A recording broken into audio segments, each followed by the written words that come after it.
साथीहरु आज चाहिँ म बाख्रा चराउन आएको छु तपाईहरुलाई सरप्राइज दिनको लागि नभनी आएको के भन्नु त के रे ए वास्तै छैन अझ नि आएको भनेर गेसै गरेर छैन guys welcome back to my channel आज चाहिँ म कहाँ छु अनि साथीहरु हजुरहरुले देखि पनि राख्नु भएको होला जंगलहरु हैन वहाँ जंगलहरु के तर म सायद जंगलमै छु के साथीहरु जंगलमै छु कहाँ छु भन्दाखेरि आज म घर आएको छु क्या साथीहरु घर आएको छु तर मैले बाबा मामुलाई के भनेको छैन सरप्राइज दिनको लागि चाहिँ मैले नभनिकन आएको छु हैन अब हेर्दै जाउँ यहाँबाट फेरि आधी घण्टा जस्तो हिँड्नु पर्छ क्या अनि अब हिँड्दै हिँड्दै जानुपर्छ गाइस म चाहिँ आइसके घर तल 6 बजी यहाँ माथि छु अनि के बारीमा छु डाँडामा बारीमा छु ट्रलको छ हो साथीहरु हेर्नु न हो म भन्दैन चल्छ हावा तिम्रो याद बोकेर झर्छ सुरु किन रोकेर खुसी छैन मन सम्झी यता डाँडाको बारीतिर आएको छु अनि मम्मी चाहिँ गाई बाख्रामा हुनुहुन्छ हेर्न आएको 4 बजी आउनुहुन्छ जे टाइम छ क्या आधी घण्टा जति हाम्रो चाहिँ यो बारीमा पनि अहिले चाहिँ मल बोकेर जोतिसक्नु भइसक्यो हैन हाम्रो बारीमा अहिले ओइ के हेरेके मलाई हेरेको हान्छु क्या हान्छु ओइ हान्नु त क्या हो हान्नु लाग्यो भैँसीले त हान्छ कि क्या हो बा भैँसीले त हान्नु खोज्छ त भैँसीले के हान्नु खोज्छ त हौ मलाई त अहिलेदेखि होइन हेर पहिलेदेखि हान्नु खोज्ने क्या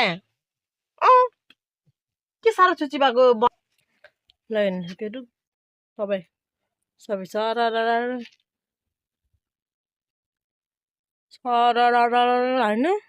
होइन कसलाई देख्नु भएको चाहिँ बब्ने आउने तँलाई बही आउनु त यहाँ के हुन मा राम्रो यस्तो गोरो देखिन्छ टाउको सब पनि बाख्रा दुखाउने बेलामा अलिक राम्रो तपाईहरुलाई सरप्राइज दिनको लागि नभनी आएको के भन्नु त के रे सरप्राइज दिनको लागि के सरप्राइज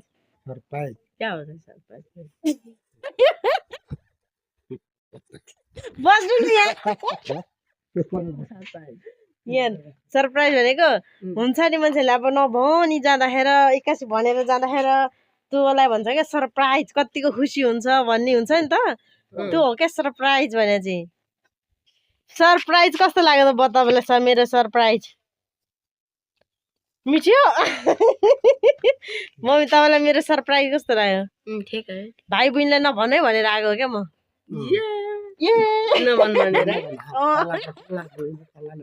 सुबिनाले चाहिँ झन् सपनामा देखाएको छ भनिदिइहालेछ भाइले त फुनै गराएन फुनै नगर भने चाहिँ सुबिनाले चाहिँ सपनामा देखा भन्दैछ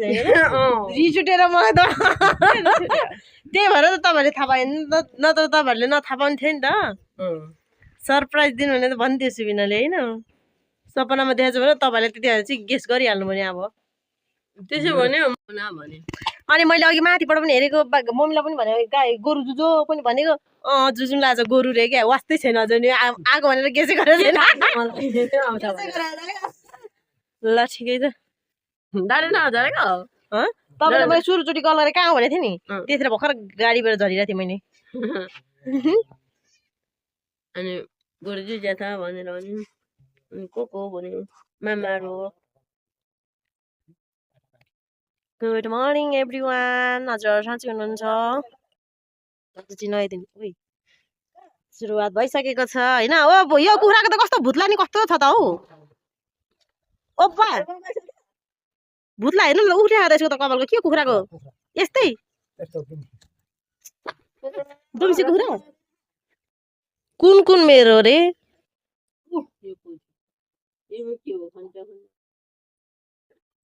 कुखुराहरूलाई चारो खाने कार्यक्रम हुँदैछ अहिले चाहिँ यहाँ कुखुरालाई चारो खाने कार्यक्रम हुँदैछ भने उनीहरूलाई चाहिँ सानो भएर होला आएन त हौ ठुङ्गिन्छ भनेर हो कि हो कस्तो हरामी रहेछ त भरे बाख्रा कता लाने कता लाने त टिकी डाँडातिर कुन भाषा बोलेको त हो भुल्केली भाका भाषा कसरी बोल्ने त यस्तरी नै बोल्छ त ए खुट्टा देखेछ त अलिक अनुहार अलिक सिधा हेर्ने गर्नु न त कस्तो कसले हेर्नु लगाएको छ त तपाईँसँग जान लागेको नि त घाँस काट्नलाई त कस्तो यसो गरेर बस्नु मम्मी के तपाईँको यहाँ रेकर्ड भइरह कहाँ यहाँ मोबाइलमा गरिरहेको छु त अहिले यहाँ मम्मी तपाईँलाई म एउटा गीत गाएर सुनाउँछु ल सुन्नु ल भन्नु त मैले गीत गाएँ तपाईँले नि गीत गाउनु पर्छ नि फेरि मलाई त आउँदैन गीत गाउनु पर्छ नि त मलाई त आउँदैन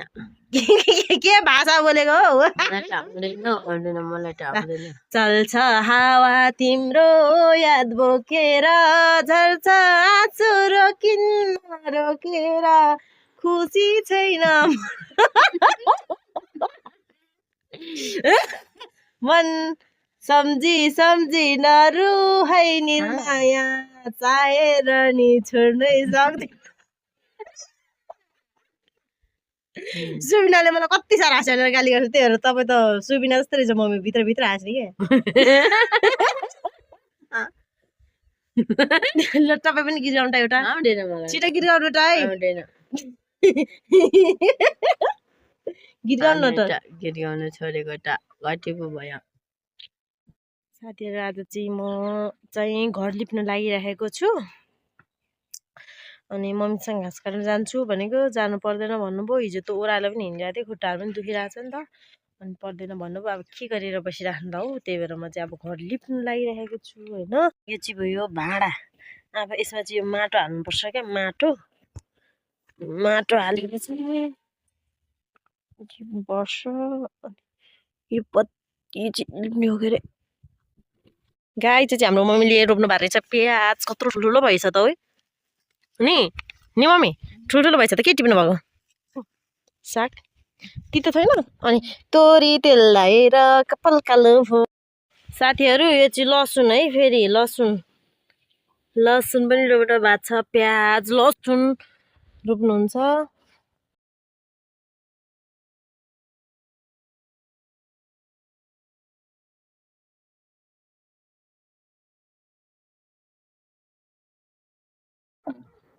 मम्मी किन अनुहार बिगारेर बस्नु भएको मलाई त भाइ त धुवाई आँचेर कसरी धुवाई त किन रुनु भएको तपाईँ भन्नु न साथीहरू आज चाहिँ म बाख्रा चराउन आएको छु बाख्राहरू देख्न सक्नुहुन्छ अनि म यहाँ अगाडि अथा कस्तो खुट्टा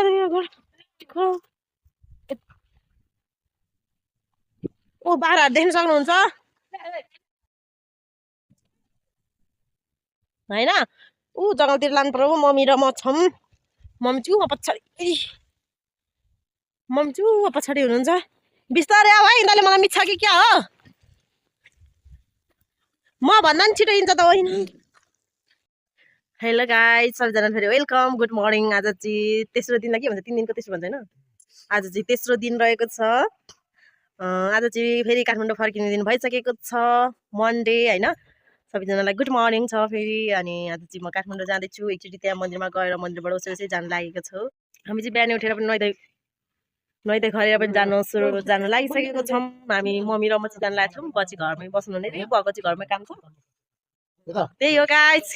होइन हेर्दै गर्नु होला एकचोटि भ्लग चाहिँ लङ पनि हुने भयो पछि टाइम पनि लाग्ने भयो 3 दिनको भ्लग एकचोटि आउँदैछ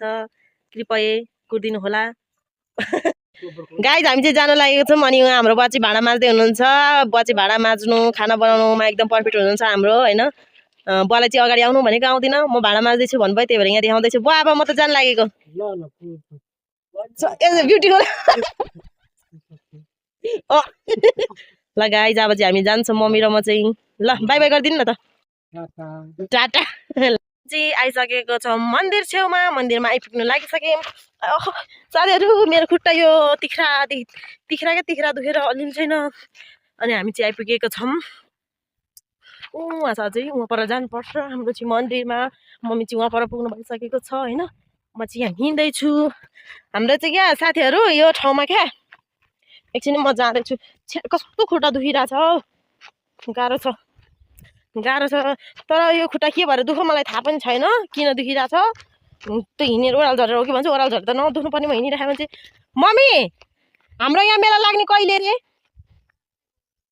हाम्रो चाहिँ यहाँ मेला लाग्छ कार्तिक एकादशी यहाँ होइन त्यता यहाँ मेला लाग्छ ककनी बजार भन्छ ककनी हजुर दसैँ औँसी जान्छ कार्तिक त्यही त कार्तिक एकादशीमा हाम्रो यो ककनी मेला लाग्छ साथीहरू हजुरहरू पनि आउनु सक्नुहुन्छ हाम्रो चाहिँ यहाँ कति एकचोटि पनि लाग्छ हाम्रो चाहिँ यहाँ मेला आउनु सक्नुहुन्छ त्यता मेला लाग्छ हाम्रो हजुर पनि आउनु सक्नुहुन्छ हामी चाहिँ यहाँ दर्शन गर्नु आइसकेको छौँ दर्शन गर्ने ठाउँ पुग्नु लाग्यो मन्दिरमै तिम्रो नभई जान्छु थोरै नै मेरो खुट्टा दुखेर नि म रुन्छु यहाँ रहेको छ हाम्रो ककनी मन्दिर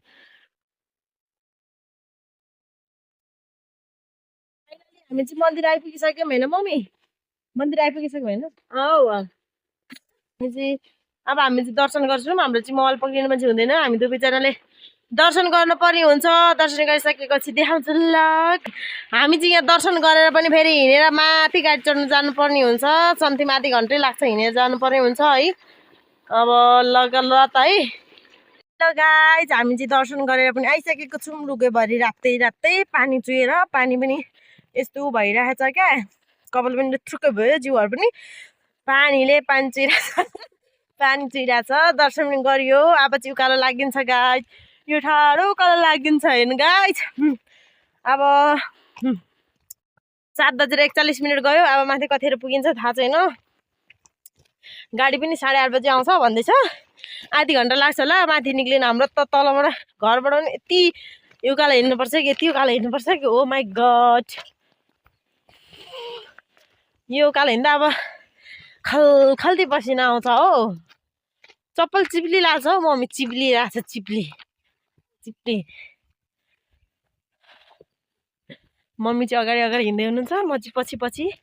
हिँड्दैछु हाम्रो चाहिँ खरे हेर्नु न खरे माथि पुग्नुपर्छ माई गड हो